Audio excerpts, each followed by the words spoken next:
Hello and welcome to Bloke on the Range. Now this you may recognise as a Enfield No.5 carbine. Jungle Carbine isn't its real name, it's just actually technically just the Rifle No.5 Mark 1. These were made from late World War II into the late 40s before being declared obsolete, and we're just going to show a few differences of this from the No.4 and talk about one or two myths surrounding it. Now basically the action is a No.4 action which has been lightened by cutting out various things like here. It's made a little lighter, the bolt handle's been drilled, and overall it is a very nice handy little thing.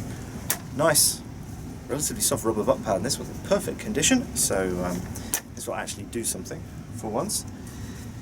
The rear sight is basically the same as the Mark 1 rear sight on the No.4, except it's only scaled up to 800 yards instead of 1300. The other difference is the barrel has been shortened. It's not particularly been light, possibly just a little bit under here, and there's a cone type flash hider because cordite is very flashy. Takes a different bayonet to the No.4, and most importantly, because the barrel has been shortened, it is stiffer overall than a No.4 barrel, so this is a free float. Otherwise, anyone who's familiar with the No.4 should be familiar with this. They will know exactly what they are up to. Now, what this video is really about is the whole wandering zero thing. Now, if you go on the Enfield forums or talk to collectors, you often hear people saying, "Oh no, mine doesn't wander, it must be one of the good ones." And it turns out that the vast majority of people have one of the good ones.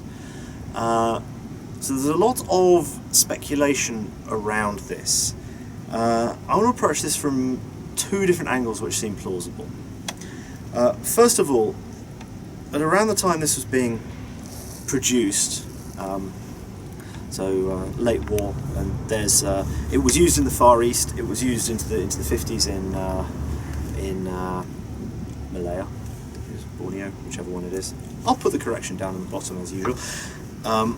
Lots of these were used in the jungle, so they sort of got the nickname Jungle Carbine as a result. But there were some used in the European theatre by paratroops late in World War II, and they were generally well liked because they're very light, they're very handy, and you spend far more time carrying a rifle as a soldier than actually shooting it. The recoil is quite stout, but when you're carrying it around, it's a good whack lighter. We had, after the end of the war, we had the EM2 program, which then got nixed in the early 50s and then ended up with the FAL. There was a serious suggestion, because soldiers liked it so much, that they'd replace the No.4, of which we had several million on hand, with this as the standard service rifle. So there's a political angle, and I think that they were looking for any excuse to not adopt a new rifle and spend lots and lots of money when they had a gazillion No.4s on hand already.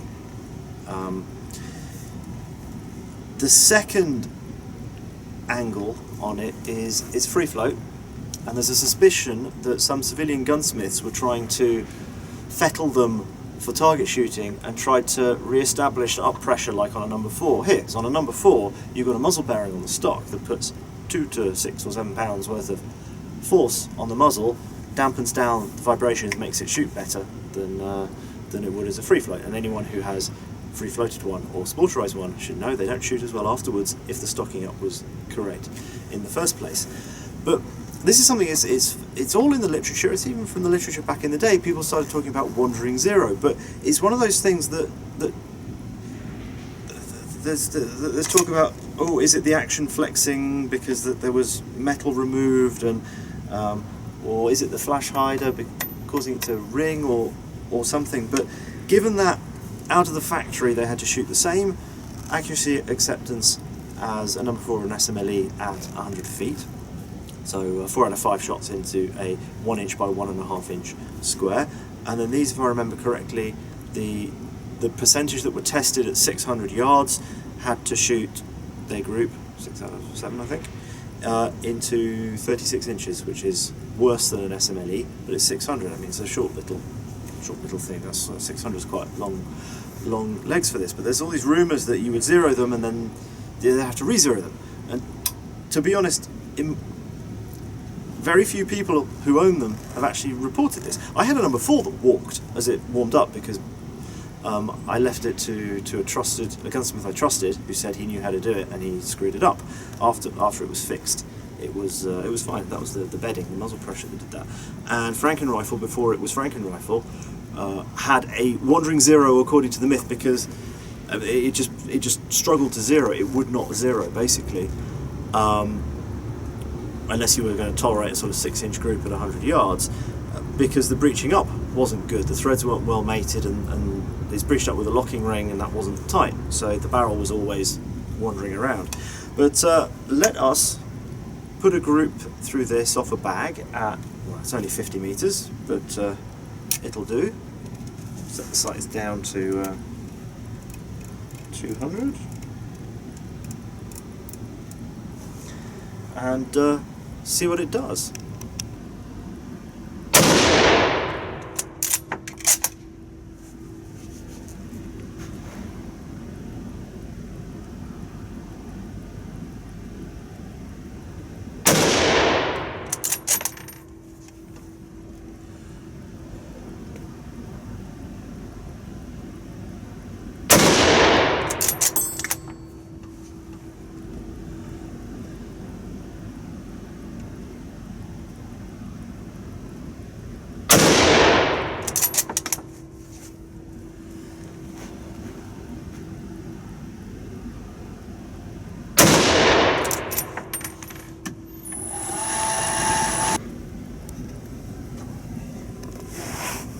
Not very impressive.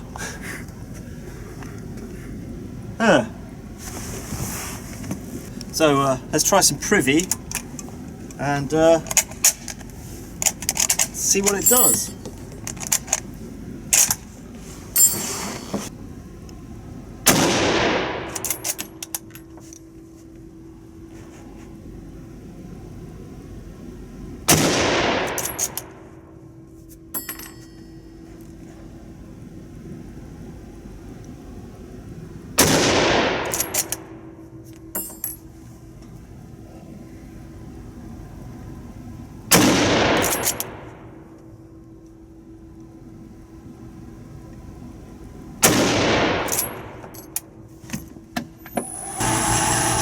I've been doing a lot of shooting today.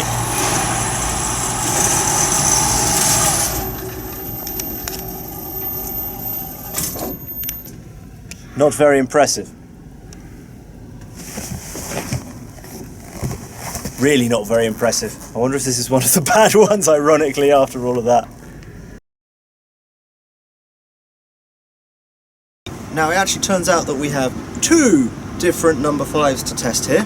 One of which actually shoots really, really badly, and the other of which shoots really quite well, so we're going to see the difference. Now the one that shoots really, really badly, the stock touches in a strange way on the side. In fact, right now it's been shot by its owner. It's sort of touching, maybe not quite, but certainly it's probably interfering when it vibrates. The other one actually touches at the bottom, which in theory it shouldn't do, it should free float, but it shoots well. The vagaries of these things, they're all individuals. And it's the same with number 4s. There's sometimes you come across a rifle that by rights shouldn't shoot well but does, and sometimes you come across one that shoots really badly but there's no reason for it. And it's pretty much the same for all rifles up to until the modern era, really. So, 5-round group of each of these. Let's start with the bad one. Put this one away. And we're doing 25 metres, and we do a lot of stuff at 25 metres because this range here, there's a 100-metre range over there, but it's not really suitable for filming. It's too narrow, and it's all set up for bench rest. Here's the only place you can do prone. And 25 yards was a barrack range distance, so 25 yards, 25 metres is close enough for government work. That's the reason. And you can use 10-metre pistol targets. They present quite a good aiming mark at 25 metres. At 50 they're too small with iron sights, you can't really see them anymore. So that's the reason why we're doing a lot of 25 metres.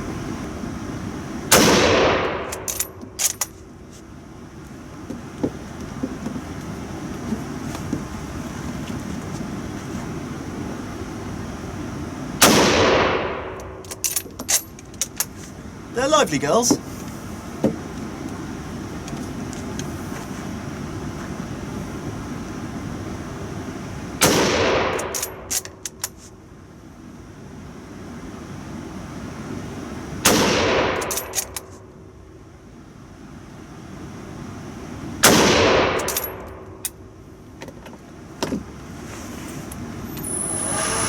So compared to the way this was shooting the first time I was here with it, that's actually not that bad, but let's patch it out and see what the better one does.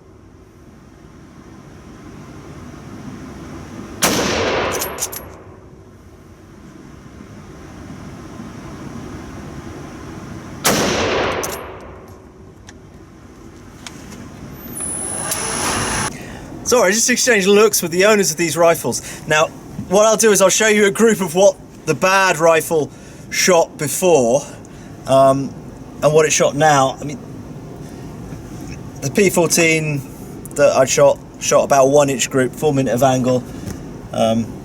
For something this short, that's an okay group. What's that going to be, about 5 minutes or something like that?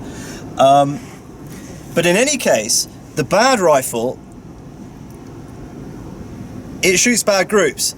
It doesn't shoot bad groups in different places, unless the Wandering Zero is just, okay, you've got some rifles that are bad groupers, and because statistical clustering, a 5-shot group appears to wander. I don't know, but it just seems that a certain number of them, for whatever reason, in this case it's probably stocking up,